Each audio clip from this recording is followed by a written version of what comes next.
এজন্য বিশ্বনবী বললেন, খবরদার এদিনের নামাজ মিস করো না।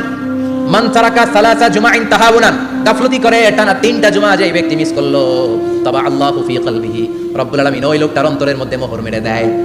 ওয়া কুতিবা ফি জুমরাতিল মুনাফিকিন, মুনাফিকদের খাতায় তার নাম তুলে দেয়। 3টা জুমা যদি কেউ মিস করে, 2টা পানিশমেন্ট। এক হচ্ছে তাবা আল্লাহু ফি কলবি, আল্লাহ অন্তরে মোহর মেরে দেয়। ভালো কথা ভালো লাগে না, নামাজ ভালো লাগে না, আযান ভালো লাগে না, ইসলাম ভালো লাগে না, শুধু মौज মাস্তি ভালো লাগে, গান বাজনা ভালো লাগে, এরকম আছে না নাই? জুমার নামাজে যায় না। আরেকটা হলো কুতিবা মিনাল মুনাফিকিন, মুনাফিকদের খাতায় নাম তুলে দেয়। আল্লাহ হেফাজত করো। আরো জোরে পড়েন আমিন। জুমার দিন আগে আগে মসজিদে আসবেন ইনশাআল্লাহ। সবাই রাজি? আসেন, আল্লাহ জুমার ব্যাপারে কি ওয়াজ আমাদেরকে করলেন আমরা শুনি। শুনতে রাজি?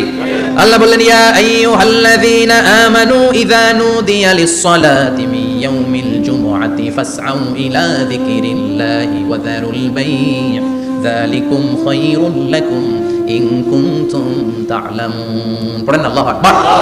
আল্লাহ বললেন, ও আমার মুমিন বান্দারা শোনো শোনো।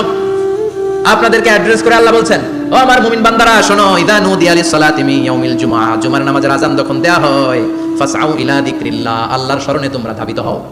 ওয়া যারুল বাই', কেনা বেচা বন্ধ করে দাও। যালিকুম খায়রুল লাকুম ইন কুনতুম তা'লামুন, এটাই তোমাদের জন্য কল্যাণ যদি তোমরা বুঝতে পারো। জুমার নামাজের আযান যখন হয়, ফাসআউ ইলা যিকরিল্লাহ, আল্লাহর শরণে তোমরা বের হয়ে যাও। আল্লাহু আকবার। ফাসআউ ইলা যিকরিল্লাহ ইযা নুদিয়া লিস-সালামি ইয়াউমিল জুমআ, জুমার নামাজের আযান যখন দেয়া হয় বের হয়ে যাও, তখন কোনো কাজ রাখা যাবে না। এই আযান দ্বারা উদ্দেশ্য হচ্ছে খতিব সাহেব খুতবা দেওয়ার জন্য মিম্বারে বসলে যে আযানটা দেয়া হয়, এই আযান। কথা বুঝতে পেরেছেন? কিন্তু দুর্ভাগ্যজনক হলে সত্য, আমাদের বাংলাদেশে এই আযানটা কেন যেন মুয়াজ্জিন ভাইরা ইমাম সাহেবের সামনে এসে আস্তে আস্তে দেয়, ছোট ছোট করে ইমাম সাহেবের মুখের উপরে দেয়, মাইকে দেয় না। এটা পাইছে কই? এটা যে কোত্থেকে ঢুকছে এক আল্লাহই ভালো জানে। আযান মানে অ্যানাউন্সমেন্ট। আযান মানে কি? কথা বলেন। অ্যানাউন্সমেন্ট কি জোরে হবে না আস্তে? তো সব আযান মাইকে এত সাউন্ড করে, এই আযানটা ইমাম সাহেবের মুখের সামনে এসে ছোট ছোট করে কেন দেয়, এটার কোনো দলিল আছে বলে আমার জানা নাই। এই আযানটা মাইকে হতে হবে। আমি পৃথিবীর যত দেশ ঘুরেছি, অনেক বড় বড় মসজিদে আমি জুমার সালাত করেছি, সব জায়গায় মক্কাতুল মুকাররমা সহ মসজিদে নববী সহ সব জায়গায় খতিব সাহেব জুমার মিম্বারে বসার পরে যে আযানটা দেয়া হয়, এটা অন্যান্য আযানের মতো মাইকে দেওয়া হয়।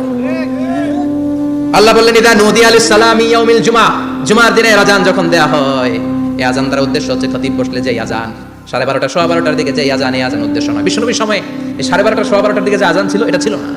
বিশ্বনবীর সময় ছিল না, আবু বকরের সময় ছিল না, সাইয়েদনা ওমর ফারুকের সময় ছিল না। এটা চালু হয়েছে সাইয়েদনা উসমান যুন্নুরাইনের সময়। তখন মদিনাতে মানুষের সংখ্যা অনেক বেড়ে গিয়েছে, লোকজনের জায়গা হয় না, মুসল্লিদের ঠাসাঠাসি। উনি ঘোষণা দিলেন, সুকে জাওরা, জাওরা নামক বিশাল একটা বাজার আছে, ঘোষণা দিলেন এখন থেকে ওই জায়গায় জুমার নামাজ হবে। মানুষ যেন আগ থেকে প্রস্তুতি নিয়ে আসতে পারে, এজন্য জাওরা নামক বাজারে উনি আরেকটা আযান দেওয়ার প্রচলন করলেন। সুবহানাল্লাহ। সেখান থেকে আজ অবধি আমরা এই অতিরিক্ত আযানটা দিয়ে থাকি। এটা নবীর সুন্নাত না, এটা সাহাবীর সুন্নাত। বিশ্বনবীর সুন্নাহ মেনে নেওয়া যেমনি আবশ্যক, 4 খলিফার থেকে পাওয়া সুন্নাতগুলো মেনে নেওয়া আবশ্যক। বিশ্বনবী বলেন, আলাইকুম বিসুন্নতি ওয়া সুন্নাতিল খুলাফায়ে আর রাশিদিন আল মাহদিয়িন, আমার